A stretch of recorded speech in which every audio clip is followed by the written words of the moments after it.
Welcome all students in the digital lecture series. Myself Dr. K.M. Dadure, Assistant Professor, Bajaj College of Science, Wardha.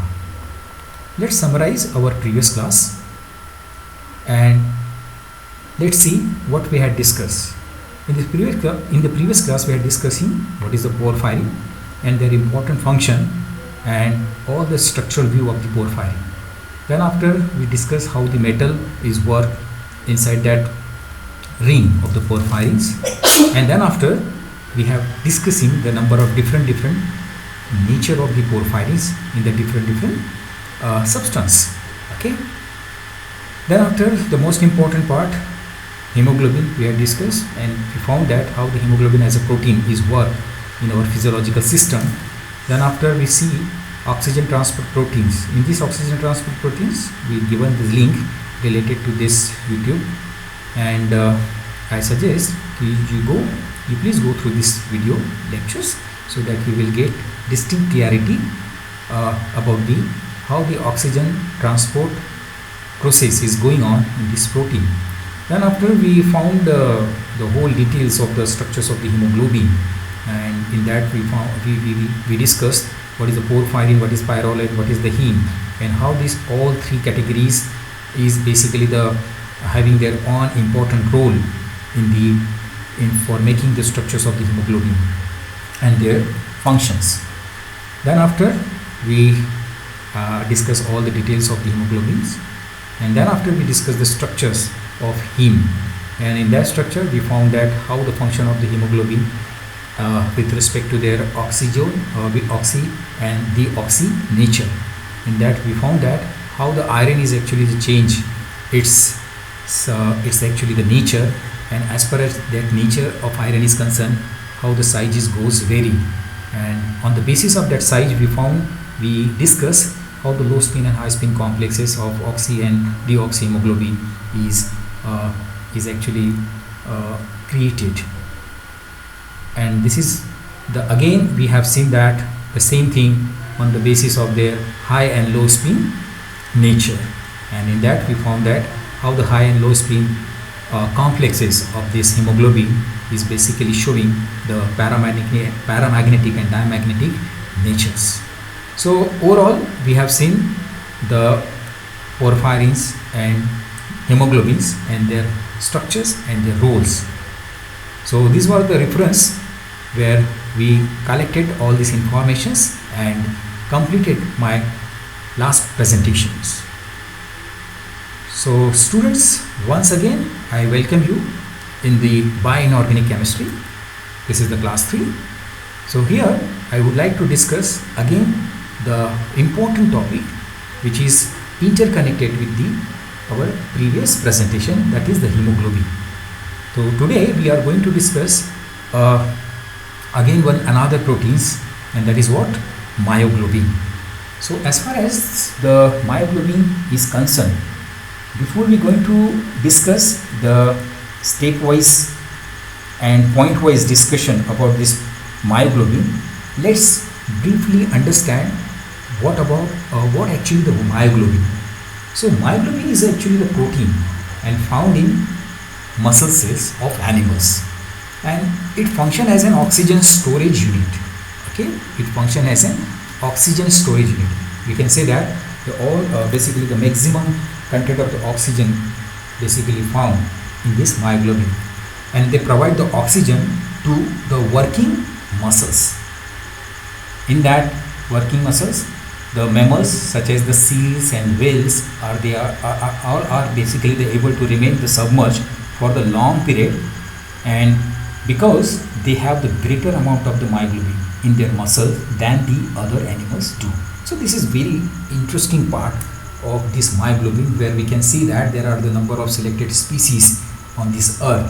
They actually the storage the lots of oxygen inside their systems with the help of this myoglobin.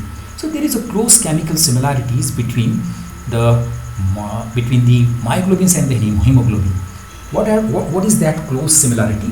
So the oxygen binding proteins of the red blood cells.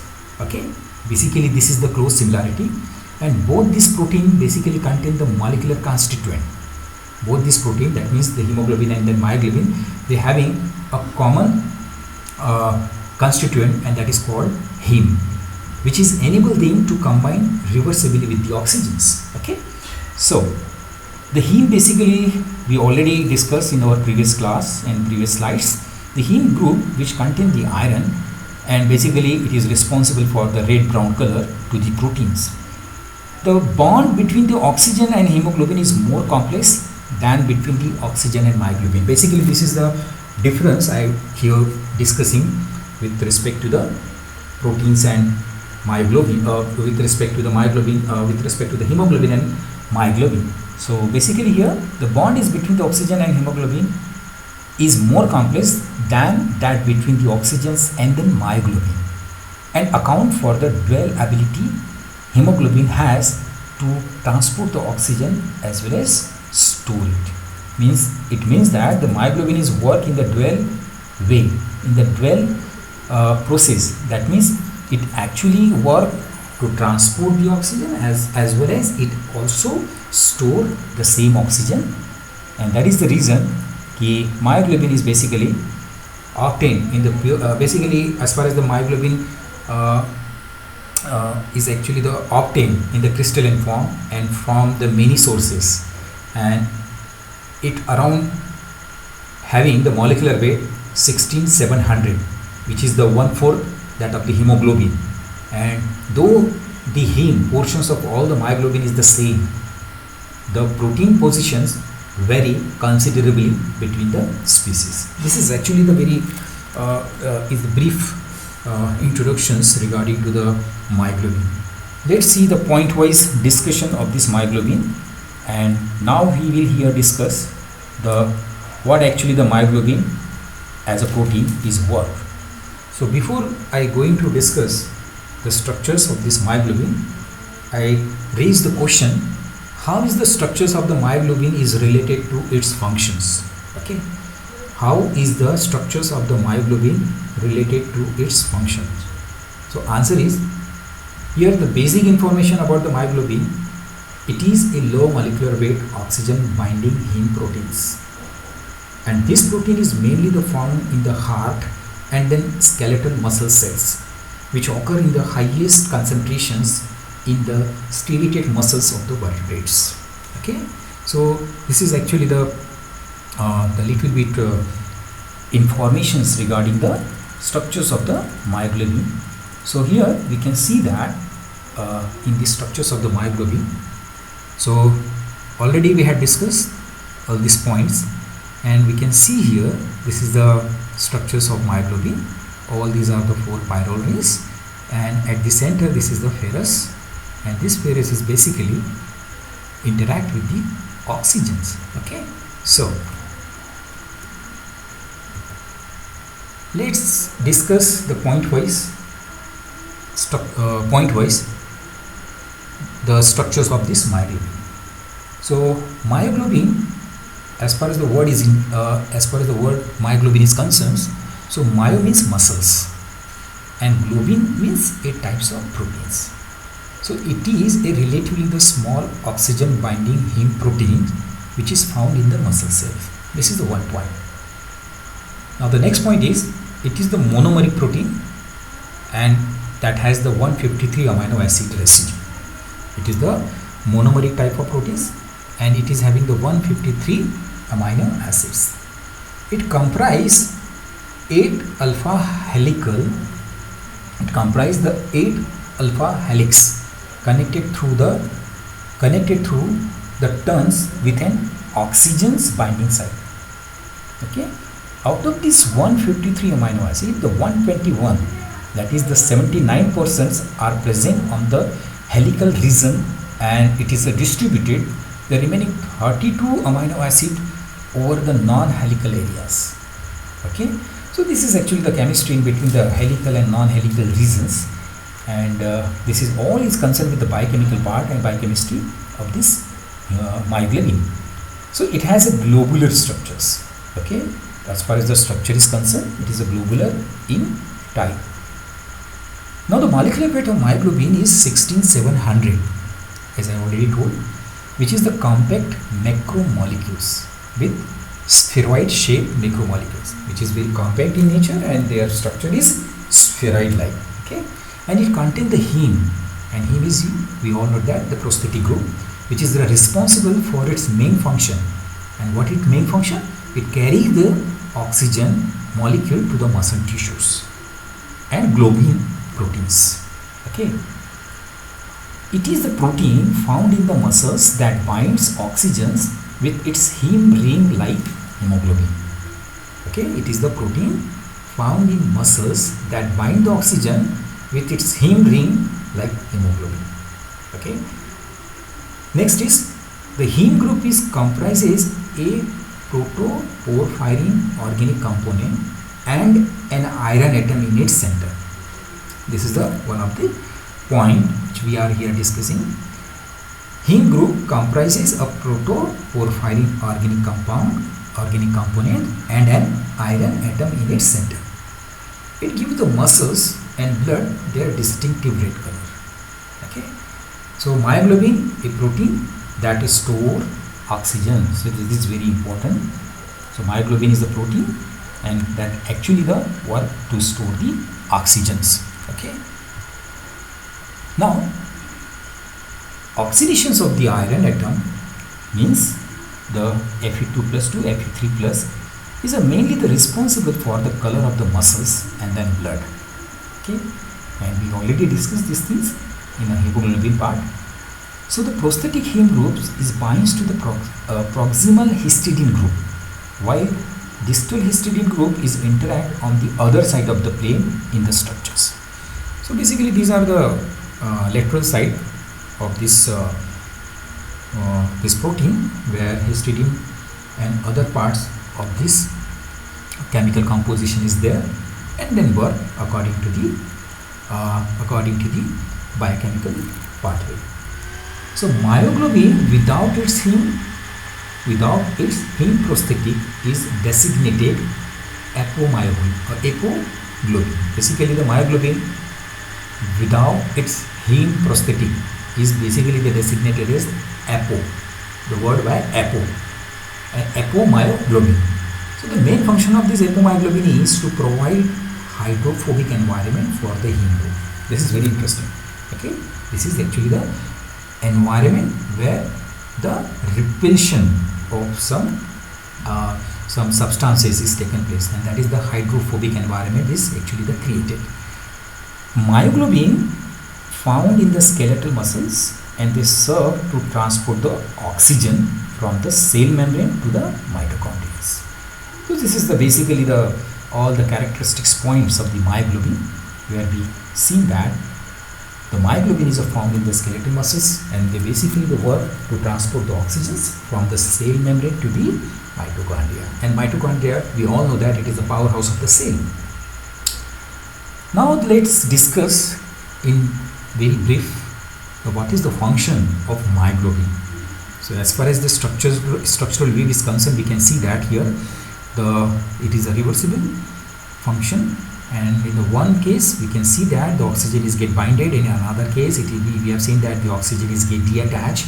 So what about the functions? So myoglobin is found in the muscle cells of animals, and it is actually the type of proteins, and it acts as an oxygen reservoir. It acts as an oxygen reservoir or oxygen storage unit, and it supplies oxygen to working muscles. This is very important part. So mammals such as the seals and whales are basically able to remain submerged for the long period because they have the greater amount of the myoglobin in their muscles than the other animals do. Okay, this is the one of the speciality of the some species. They can submerge a very long period of the time, and they store the lot of amount of the oxygens, okay, for their living beings because of due to this myoglobins. So this is the very interesting functions of the myoglobin. So just we raise the questions regarding to this myoglobin, and that is what is the role of the myoglobin? Okay, so as far as the role of the myoglobin is concerned, the role of the myoglobin is the storage of oxygens. and it facilitates the respiration in the rapidly respiring muscular tissues, and the ability of this oxygen increases, and it basically the facilitate the diffusion of the oxygen in the other part of the systems. This is the basically role of the myoglobin. Now the next question, and it is already in our whole discussions we already understand, what is the difference between the myoglobin and hemoglobin?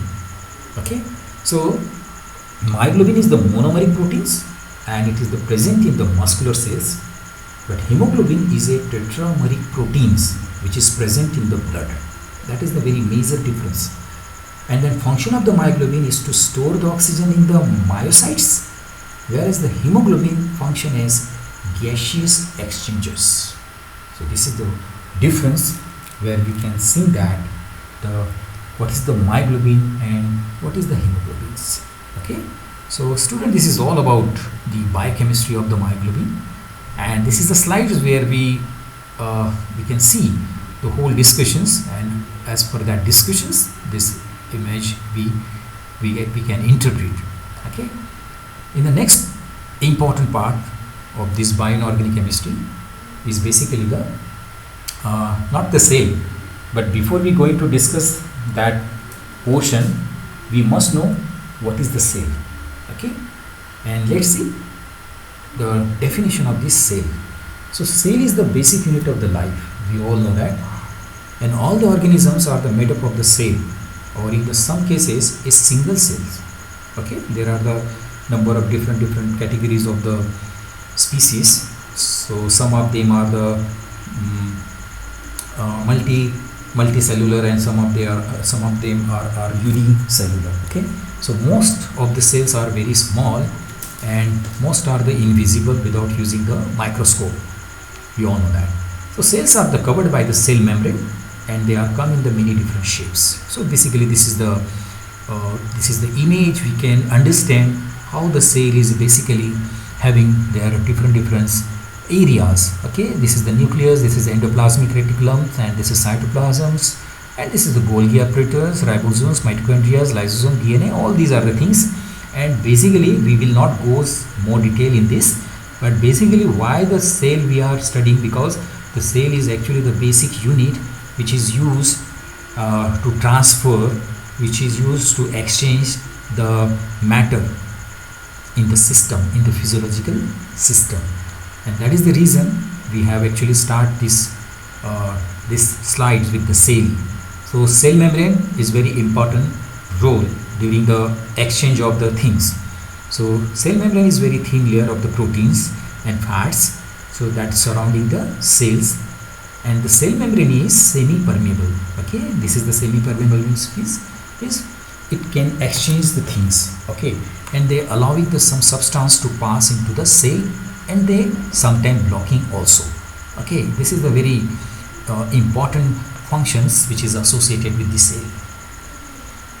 So the important part which we now here discuss after the cell, and that is what? Active transport. And in that active transport we are going to here discuss the sodium and potassium pump. Okay, so what is an active transport? Before we are going to discuss these terms, we here discuss the little things about the active transport. So most of the animal cell have a higher concentration of the potassium ion inside the cell. Okay, that is an intercellular fluid where the lots of potassium ion is present, and higher concentration of the sodium ion. Okay, outside the cell, inside and outside the cell, sometimes some higher concentration of the sodium and potassium ion is present. Okay, outside the cell means extracellular than the inside. Okay, so that time some very useful phenomenon is taking place, and that is the useful phenomenon we are going to discuss. So before we are going to discuss that useful phenomenon, okay, we will see here some important point regarding to what is the active transport pump. Okay, some important point related to what is the active transport pump. This is the question we raising here. So what is an active transport pump? So just let's see. Pump are the kind of the active transport which pump ions. and molecules against their concentration gradient. Okay, active transport require the energy input into the form of ATP, that means adenine triphosphate. Much like passive diffusions, protein pumps are specific for the certain molecules. Okay, and then sodium potassium pump is one of the most significant transport proteins.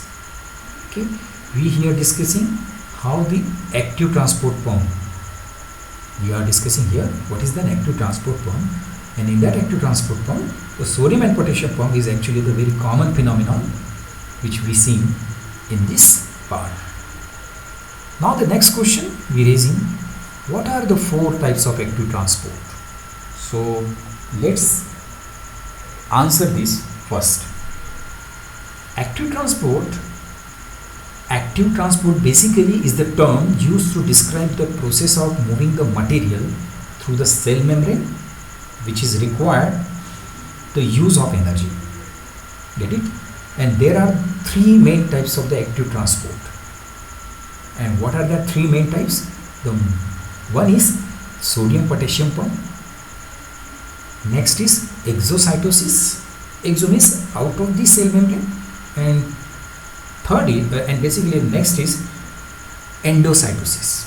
Okay, so this is actually the types of the active transport which we are seeing. How does the sodium potassium pump work? Now this is the important part. How does the sodium and potassium pump is actually the work?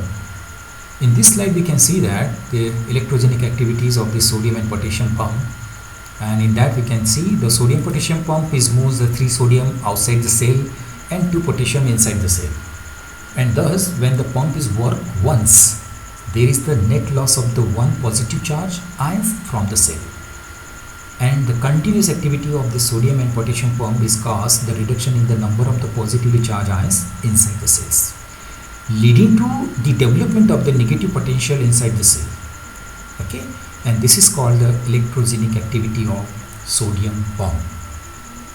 Okay, how the working of the sodium and potassium pump? So in this diagram, in this both diagram, you can see that this is the cell membrane, this is also the cell membrane, and this is the inside and outside activities of the sodium and potassium. And we can see that how the concentration gradient is change. This is the 100 millimeters, and this is the 5 millimeters of potassium ions which is active in transport. And in another case we can see that this is the sodium ion and this is the sodium ions which is in the 10 millimeter, and here the 150 millimeters. So we can say the concentration gradient is in the first case of the potassium, here is goes increasing, here is get decreasing, here is goes increasing, and here is get decreasing.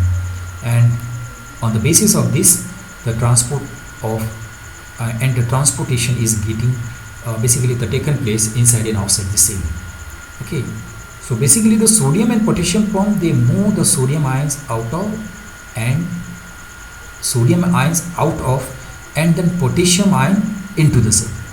Sodium ions out of, okay, and the potassium ions inside, okay, and into the cell.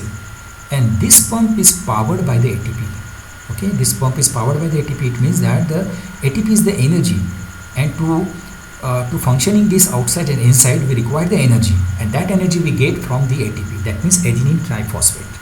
So for each ATP that is broken down to 3 sodium ions, they moves out, and then 2 potassium ions, they move in.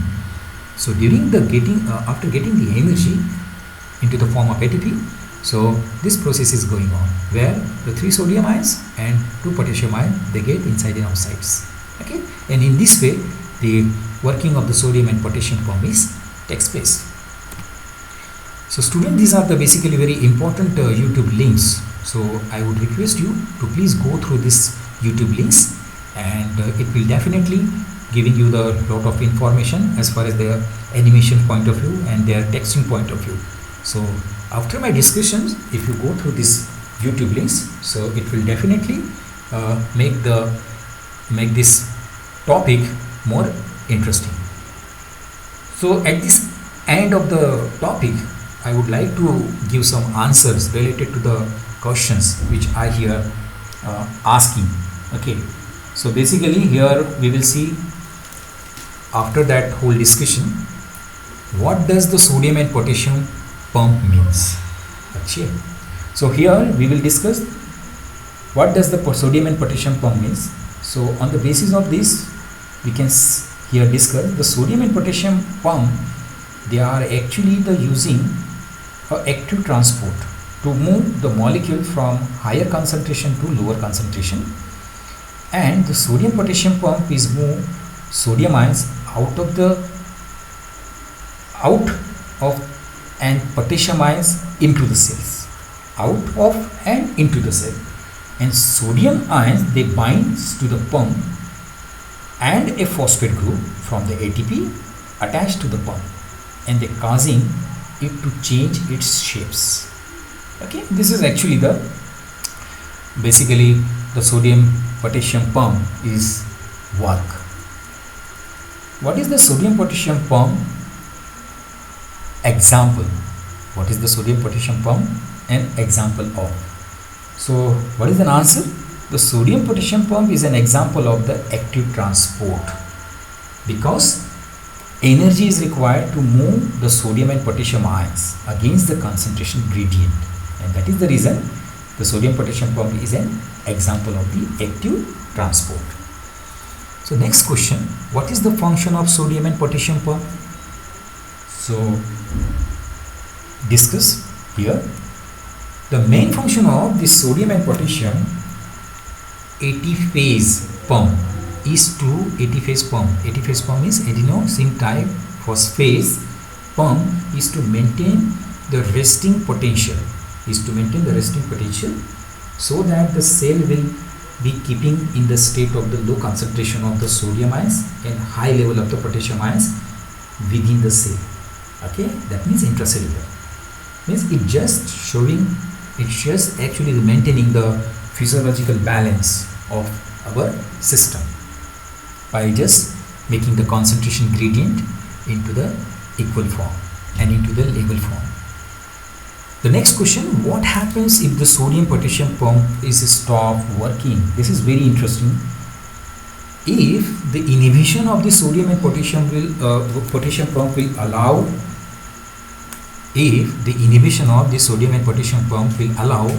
the sodium ions to accumulate in the cell, as a potassium ion will fall. Okay, and so if the sodium and potassium pump was inhibited and stopped working, then many functional problem will occur in the cell. Okay, this is very important things, and many functional problem will be occur in the cell, and then sodium ion concentration will accumulate within the cell, and intracellular potassium ion concentration will be fall. Means the whole physiological system will be get disturbed if the sodium potassium pump is stop working. So basically this is all about the functionality and the importance of the sodium and potassium pump. So in very brief, just see that what are the application of this sodium potassium pump. So already in our whole discussions we understood that what are the importance of this sodium potassium pump. So first is what maintain the cell membrane potential. Okay, then play a very important role to generate the nerve impulses. Okay, and to controlling the cell volume. So as far as the application is concerned, we already cover all this point in our whole discussions. So students, this is all about the sodium potassium pump and the topic related, the topic which having such a important parameters, that is the bioinorganic chemistry. So here we are going to finish this topic here. So here the references of different YouTube links through which I make this presentation successful. So students, so please, I also request you to go through this link and listen it carefully. And book point of view, this is the Pradeep's inorganic chemistry book, where you can find out the related part. and some other also book also related to the inorganic chemistry, where you can read all these things in a detailed form. So this is all about the bioinorganic chemistry. Okay, so thank you very much, and in the next presentation I would we will discuss some new topic. So thank you very much, students.